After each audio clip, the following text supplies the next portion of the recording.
Welcome to my YouTube channel. SSLC social science പരീക്ഷയിൽ വരാൻ സാധ്യതയുള്ള ചോദ്യങ്ങളാണ് നമ്മളിപ്പോൾ ഡിസ്കസ് ചെയ്തുകൊണ്ടിരിക്കുന്നത്. അതിൽ ഏറ്റവും പ്രധാനപ്പെട്ട മറ്റൊരു ഭാഗമാണ് വ്യാവസായിക വിപ്ലവം എന്നത്. നമുക്ക് അതിന് ഡിസ്കസ് ചെയ്യാം.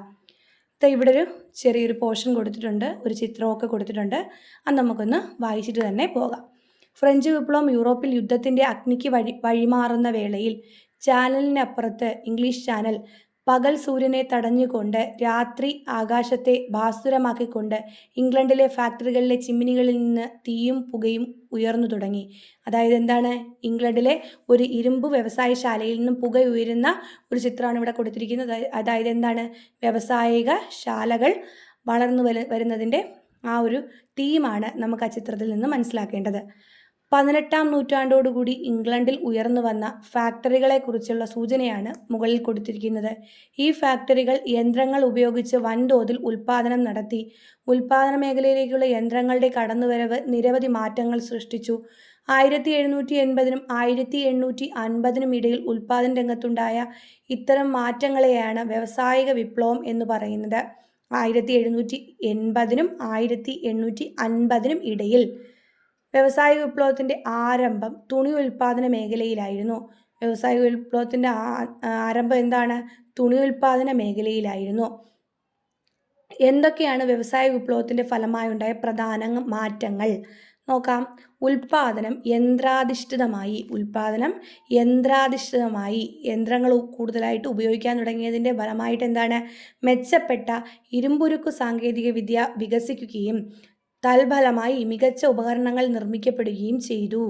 ഊർജ സ്രോതസ്സായി ആവി ഉപയോഗിക്കാൻ തുടങ്ങി. ആവി യന്ത്രമൊക്കെ ഇല്ലേ, അപ്പോൾ അതൊക്കെ ഉപയോഗിക്കാനായിട്ട് തുടങ്ങി. ഗതാഗത സൗകര്യങ്ങൾ വികസിച്ചു.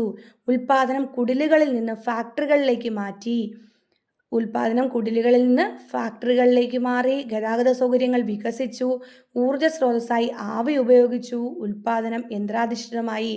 അപ്പോൾ കാർഷിക വിപ്ലവം എന്തോ? അഗ്രേറിയൻ റിവല്യൂഷൻ 17-ാം നൂറ്റാണ്ടിൽ ഇംഗ്ലണ്ടിലെ കാർഷിക രംഗത്തുണ്ടായ വലിയ മാറ്റങ്ങളെ സൂചിപ്പിക്കാനാണ് കാർഷിക വിപ്ലവം എന്ന പദം ഉപയോഗിക്കുന്നത്.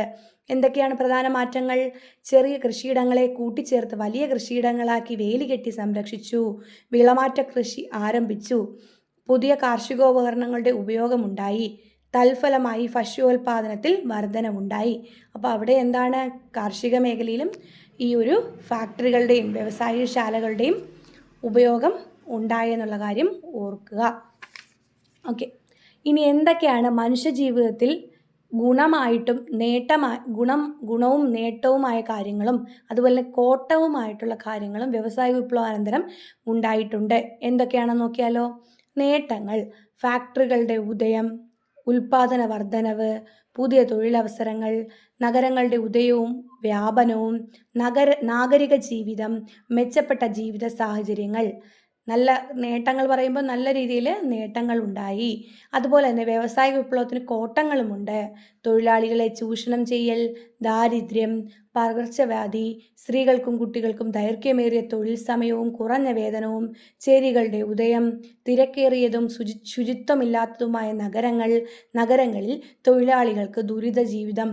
ഇത്രയൊക്കെ കോട്ടങ്ങളും സംഭവിച്ചതായിട്ട് നമുക്ക് പറയാൻ പറ്റും. ഇത്ര കാര്യങ്ങളാണ് വ്യവസായ വിപ്ലവത്തെ പറ്റി ചോദിക്കുമ്പോൾ നിങ്ങൾ എഴുതേണ്ടത്. നേട്ടവും കോട്ടവും നന്നായിട്ട് പഠിച്ചു വയ്ക്കുക. Okay, thank you.